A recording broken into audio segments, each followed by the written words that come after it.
Canada recently dropped their 53-man preliminary roster for the upcoming Concacaf Nations League semifinal matches, and today Alex and I will take a look at that list of 53 and come up with 3 separate squads representing 3 separate Johns. I know it might sound confusing, but we are going to start things off with Alex taking a look at our first John, which is going to be Win Now John. This is straightforward. This is AirPod John. And we are going to come up with a list of 23 players that we believe he will bring to this roster. And just a note, every single player on this roster has to be on that preliminary roster. So, we can't call up like a Mo Farsi, even though we both wish he was. So, Alex, this is straightforward. There's not a lot of surprises, but there's a few positions that, can be up for debate. But we'll start with this system, and all 3 squads are going to have the same system. It's the 3-5-2. 3 defense, 3 central midfielders, 2 wingbacks, 2 strikers. And in goal, we have Milan Borjan, Maxime Crépeau, Dane St. Clair. No real surprises there, is there, Alex? No, I think it's something where the goalkeeper hierarchy is quite established. You got your veteran, Milan Borjan, the big leader for this team. You got the up-and-coming Dane St. Clair, someone who's been pushing, knocking on the door of Max Crépeau last year, and obviously wanting to push in that conversation with Milan Borjan, maybe push into a move to Europe. And of course, Max Crépeau back from injury is also a huge piece. Not quite sure where he's going to be at right away. Might take some time to get back up to full speed, but something where he's been training hard. He should, give him a few months and he'll be back to old service. And if that happens, then he'll be right in that mix as well. So it's a very competitive position long term. It feels like you look at 26. You'd probably think Borjan won't be still around, but if he's still, plugging away, he'll be in the discussion. But from there, that battle between Crépeau and St. Clair. Oof. And also, every single player on these rosters we're going to pretend are available. And Crépeau will hopefully be back, and it looks like he will. But anyone who's got an injury or a knock right now, we're just going to assume that they're healthy. So no real surprises there. Borjan obviously being the starting keeper. In the center backs position, we have on the right Alistair Johnston. In the middle, we have Victoria and Kennedy. And on the outside left, we have Miller and Cornelius, with Johnston, Victoria, Miller being the starters. And again, Alex, not really any surprises. Yeah, it's the regular core, the starters, that Kamal Miller, Steven Victoria, Alistair Johnston trio we saw a lot of in, obviously in Qatar, but also in qualifiers leading up from there. Cornelius definitely in that mix, given his strong play for Malmö. You add in Scott Kennedy and what he showed last window, and when he's healthy, brings just a bit of a different profile. You're playing a team that has a bit more speed, a bit more, oomph about them in the counterattack. You can throw Kennedy in to mop that up a bit more than whereas you have the other defenders who prefer to have the game in front of them and play on the ball, etc. So a very solid group, and one that's familiar with each other, which is huge. And I was sure to put Miller as the starting outside left center back because I just think that's something that Herdman is going to do, and that'll be a very interesting decision to make, as anyone who watches this channel will know that Alex and I have very strong opinions about Cornelius being the starting guy, but I do think that when Miller comes back, Herdman will have a very tough decision to make, even though Cornelius was fantastic last camp. Moving on to the wing backs now, we have on the right Buchanan Larea, on the left Davies, Adekubi. And again, Alex, there's no surprises. Farsi isn't even on this list. He's holding out for his international future, but there's not really any debate there, is there? Yeah, I think it's something where the wingbacks make this formation tick. Davies among the best in the world and looks so good at wingback for Bayern. It's a shame they didn't keep that. Maybe they'll go back to it next season. You had Sam Adekubi and what he can do on both sides of the ball on the left, and then you go over to the right, Tajon Buchanan, potentially about to be playing wingback for at the very least, Champions League finalist. We'll see what happens to them. Could be a Champions League winner as well at Inter Milan. Yeah. You add in Richie Larea. It's just a solid group. It's between them. If it's Davies or Buchanan, great. If it's, Larea and Adekubi, great. If it's Larea, Davies, Adekubi, Buchanan, all those combinations are great. And that's the beauty of that wingback position. I agree. And moving on now to the central midfielders, there's not a big debate here for me, but if you look at the defensive midfielders, we have Eustachio and Hutchinson. Now, I know Atiba is not playing right now, but we've seen Daniel Henry included for years when he simply wasn't playing as well. I wouldn't be surprised somehow if Daniel Henry was maybe called up for this. He was on the preliminary, but I do think if you're having a player on this roster that isn't playing much right now, it should be Atiba. Leadership, you want to see him lift a trophy. I don't think there's any way that he's not there with Eustachio.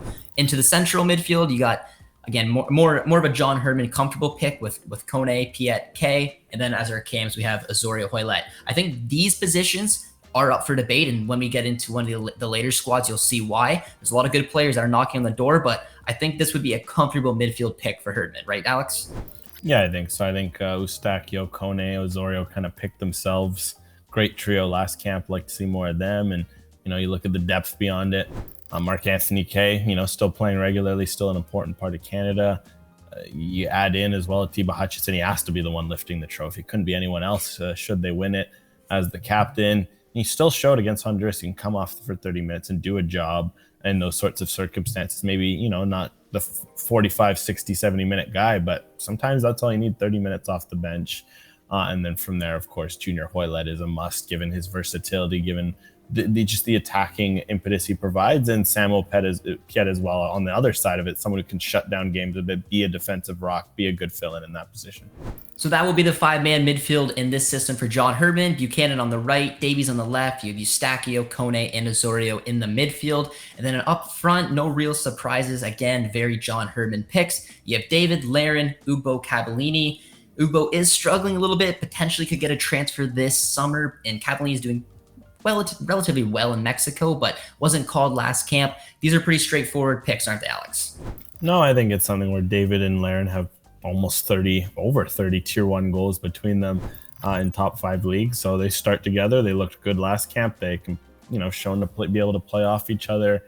Ugbo maybe a bit of a surprise given his struggles to get goals for Troyes in minutes as well, but maybe something where he can come in and back up these guys up and be a bit of a different option off the bench as that pure out and out number 9. And ditto for Cavallini. He's always proven that he's chaotic, energetic off the bench, and had a good start to life back in Mexico with Tijuana. Hasn't maybe scored in a while, but still somewhere he's shown that even if he's injured, even if he's unfit, he kind of brings you a bit of this X factor off the bench. Moving along now to our next roster and our next John. Alex, why don't you tell me a little bit about this John? Yeah, look, I think it's something where, the reality that we're in right now, Canada needs to win a trophy. They haven't won one in, over 2 decades. This is a big summer. They have some older players, that need to win that. They just want that experience, but also some younger guys who want that taste. But in this reality, we're going to pretend Canada wins the 2021 Gold Cup. They have that trophy. Then they go to the World Cup. They make it out the group. All of a sudden, this summer isn't so much about trophies. They're going to want to go full throttle for Copa America next summer. This summer, it's a chance to rest some regulars, look ahead to 2026, get some young players, get some dual nationals. So in this alternate reality, it's a more laid-back John Herdman. He just had a great World Cup. Maybe his hair's grown out a bit. He's got a bit of a beard. Let's dive into more of this alternate young Canada squad. This is a bucket hat glasses type John Herdman. Very relaxed, laid back, but there is a lot of talented players on this preliminary roster for Canada, so we want to highlight that. So we're going to start between the sticks, Alex.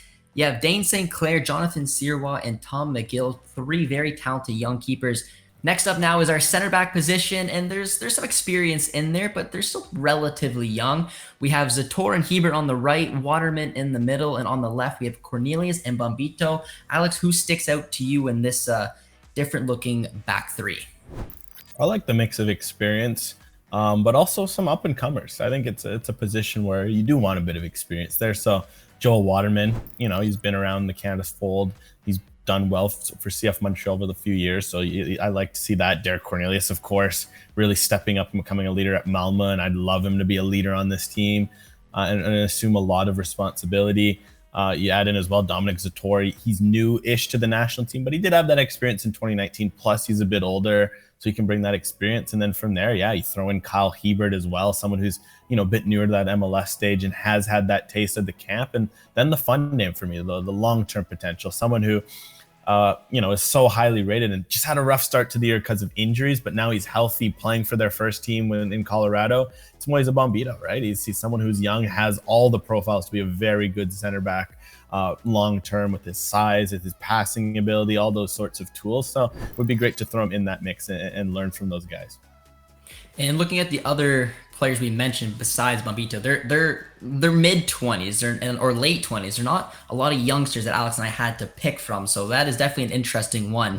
So that's our defensive unit there. We're going to move up now to our midfield 5, starting with the wingbacks. We have Buchanan, Marshall Ruddy, Davies, and Raposo.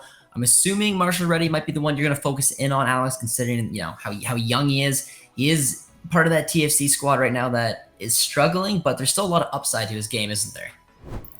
For sure. And I think that's the interesting part about his game is just the potential. And it just feels like he's so close to unlocking it all, and he shows it in glimpses for TFC. So I'm very excited for a guy like Marshall Rudy, and almost be curious to see what he could do with a loan or a move away from TFC, just because he's had the unfortunate reality of having a national team right back in front of him and Richie Larea for so long. And up front on the wings, they've had guys like Piatti and Insigne and Bernadeschi getting in his way. So I'd love the potential there. Of course, on the other side, Ryan Raposo as well. He's just his story, the way he's gone from college and came in as a 10 winger and has just adapted to being such a good wingback. And from there, Davies and Buchanan are great complementary pieces. Like I mentioned with Cornelius, of course, Davies and Buchanan are already leaders on this team, but something where they're young, and this experience of just being, for Davies in this case, he'd be arguably one of the captains, one of the leaders, right? There's no Vitorias, there's no Borjans around to kind of assist him in that. And for Buchanan and Davies, I'd want them to take that sort of leadership mantle. So it's a fascinating group in terms of talent, first of all, just Davies, Buchanan, and the potential of, Marshall Rudy and even what Raposo showed. And then that potential for the, Buchanan, Davies to be leaders. It's nice. And moving into the midfield, there's a lot to like. There's a lot of young pieces here. The one worry, like I mentioned, with the center backs is besides Bombito, the rest are mid-20s to late 20s. We only have one true defensive midfielder, but the age is perfect. There's a lot of young, talented players. So our one and only defensive midfielder is Laturi. Our central midfielders is getting dual national Aiden Morris, which would be huge. You have Matthew Chouanier in there, Ali Ahmed as well, who, again, at time of recording, we wish him the best after that nasty fall. And our three attacking midfielders, we have Kone, Rea, and Nelson. So a lot of young talent in there. Who is the centerpiece that you want to focus in on, Alex? Yeah, I mean, where do we start, right? I feel like obviously you got the experience of Kone. I think he's someone where I'd really want him to step up and be the guy, so to speak, of this midfield, dominate, carry it.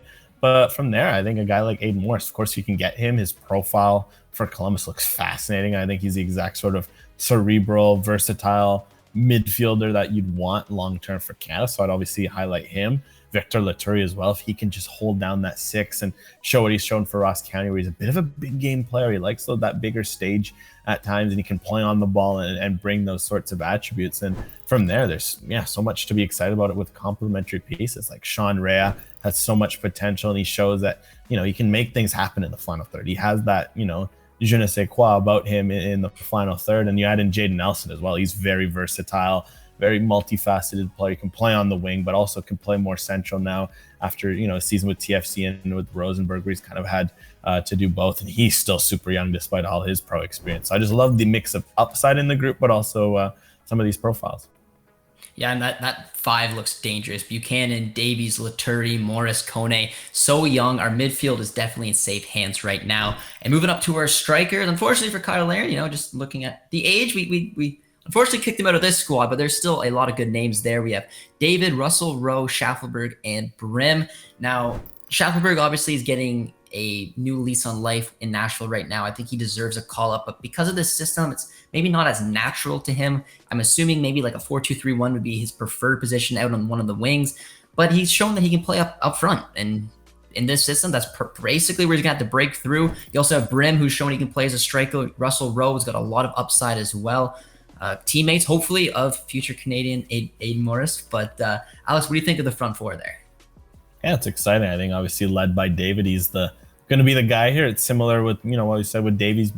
I want David to be a leader, lead that line, score some goals, be confident, be vocal. And it's fascinating to see how these profiles would all match with him. Like Schaffelberg's shown he can play up front in the cerebral way that David loves to drop and get on the ball. I'd love to see a guy like Schaffelberg stretch the lines, open up space for David between, the midfielders and the defenders and cause problems. But then you also look at Russell Rowe, like he's a pure number 9. He makes these great runs in the box. He's, shown a lot of growth in his hold-up play. So you can almost imagine him and David playing off each other in that way. And you just add Brim, like he's, a very versatile attacker, can drift out wide, but is also shown to cut in. He's also got sneakily good speed, which we forget about. You can see all those different profiles complement David nicely. And I think that's exciting to think they're all young as well. I mean, Brim a bit older at 25, but still a lot of potential. Could be playing in the Eredivisie next year, so you almost want a bit of a breakout. Schaffelberg as well, 24, 25, but he's just, seems to keep growing every time I see him. I like this forward group. Moving along now to our third and final roster, our third and final John. This is open lines of communication, John.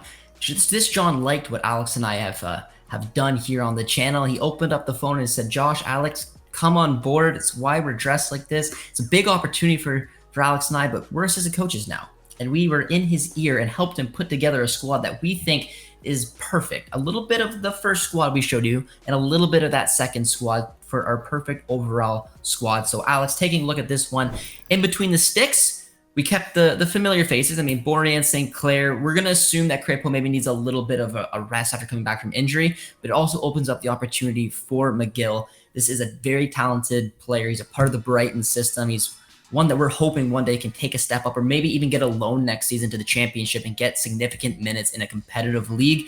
I think with McGill included in there, it's probably the best of both worlds. Moving along now to the center backs, there wasn't a whole bunch of changes. We have Johnston, Vittoria, Kennedy, Cornelius, and Miller. But it was Cornelius. That was the one that we're focused on, Alex. It's just that little swap, not too much difference, but we really like Derek Cornelius, as we've said many times. And our first piece of advice was to give him an opportunity to start. And Alex, that's what we decided on, wasn't it? Yeah, and I think for Cornelius, it's huge just because you look at long-term in terms of the center back profiles. He's probably the closest thing to a Steven Vittoria replacement that's there in terms of just being able to slot in that back three and lead and win things in the air. Obviously, Kennedy has that build, but he with his speed, you almost prefer him a bit outside to kind of, handle some of these wide threats that exist in CONCACAF and elsewhere. So I think for Cornelius, if you're looking at him as a potential Vittoria replacement, you got to give him minutes, you got to get him reps, allow him to be a leader back there, allow him to learn from a Vittoria, play alongside a Vittoria.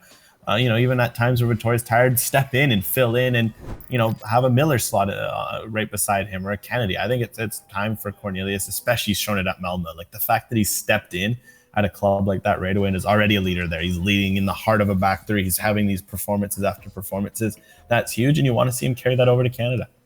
Moving on now to the wing backs, there's nothing Alex and I could tell John Herdman. We knew who they were going to be. On the right, it's going to be Buchanan and Larea. On the left, Davies, Adekubi. But the midfield is where Alex and I came into play because we were recruiting some dual nationals. So Alex and I took a little trip down to Columbus. We brought our Canadian bacon. We brought our maple syrup. We did everything possible to convince Aiden Morris to commit. And we gave him a spot in our starting 11, Alex. But the midfields doesn't look that much different right now. It's on the defensive side of things. You have Eustachio and Hutchinson as our starting central midfielder. You have Aiden Morris, but then Matthew Chouanier, which is a big pickup for us. Piet, and then our center attacking mids. We have Kone shifting up, taking a little bit more responsibility on the creative side with Hoylett and Azorio. So what is the importance of that trip to Ohio that you and I took to get Morris? And what is your thoughts on getting Matthew Chouanier into this roster? Yeah, I mean, to start with Morris, 21, promising, a lot of growth in his game ever since making his pro debut in an MLS Cup final and winning it, which is still just so surreal that he was able to do that at 18. It's something where you look at him, Kone, and Eustachio long-term, that's 5 to 10 years of really solid midfield play just between that trio alone, especially Kone and Morris given their age. So Morris is a must. Canada needs more midfielders. So a 21-year-old midfielder of his profile, it almost speaks for itself. And as for Chouanier, just his versatility, his hard work, the injuries he's gone through, now that he's been the guy for his hometown team, you respect that, especially seeing what he's gone through just to get to that point. I think he's shown he deserves a national team spot. And what I love about him is you could slot him in as the last midfielder on your roster. And given the way he is and how plucky and how he's found his way to where he is now, you'd almost back him in a fight against an Aiden Morris or some of these guys to push in and just make some noise. Like, look, I'm here to play. And, from there, guys like Azorio there to lead the way and provide that leadership. Hutchinson as well. Just, we mentioned off the top, he's kind of one of the guys who you just want to win a trophy so bad. And if he can almost be a bit of that leader, that sage head for some of those youngsters, it's a very interesting combination. And jumping on that Chouanier point, versatility is huge. I mean, this system is almost, in my eyes, perfect for him because he can play as a center mid, he can play a little bit further as a cam, he can play as one of the wing backs. He's very versatile, and he's been rewarded by CF Montreal this year with his great play to play alongside Wanyama in that midfield, and he's absolutely thriving. Really like that look, but Eustachio, Morris, Kone trio going forward is just a dream. That could be a close to a decade, maybe not quite for Eustachio. That could be a decade of definitely Kone and Morris along with Buchanan and Davies. That is our 5. And then up front, we have 3 strikers. We left out Cavallini, we left out Ugbo, but we have David, Larin, and Schaffelberg. Alex, why did Schaffelberg get the nod over Cavallini and Ugbo? Yeah, I mean, it's obviously a tough decision, like especially Ugbo given the level, but just feels like after the club season, if he can just use that, that time to go sort out his club situation, have a proper fresh start for next year, because last year the haphazard off season, the fact that he wasn't really his transfer to Toronto was facilitated so late, he was always playing catch up. So get a fresh start. As for Cavallini as well, he's slowed down a bit as of late, just continue to settle in at Tijuana. He can almost be around if need be. Again, he's always going to bring that chaos, that super sub element, but you look at Schaffelberg among the profiles there, just that speed that gives you a bit of a different look up front. And he's also familiar with the national team. I love the way he would complement a Larin or a David if need be. Just come out, stretch the game. And I guess in this regard, an honorable mention has to be given to Charles Andreas Brim, and I think we could also very much put him in that discussion. And I'd also argue him that they're all really equal. You could argue for both Brim and Schaffelberg, but I'd say it would come down to those two. And I think the reason my eyes led a little bit more towards Schaffelberg is he'll be in mid-season form. When we talked about getting a move, Brim and Ugbo, for my eyes, both need one. Ugbo just needs to leave Troyes, and Brim hopefully needs to get a move to the Eredivisie. If FC Eindhoven don't get promoted, then that's a great opportunity for him to get to the level that I think he can be playing at. But Alex, those are our 3 Johns. Those are our 3 rosters. Let us know down in the comments which roster you like the most. I mean, I'd be surprised if some of you would like that middle one, just in case, the chance of winning. But there's a lot of talented players in this list. I cannot wait to see what the final 23-man roster will look like. Hopefully you guys did enjoy this video, and if you did, as always, be sure to drop a like, drop a sub, and we'll see you guys soon. Cheers, friends.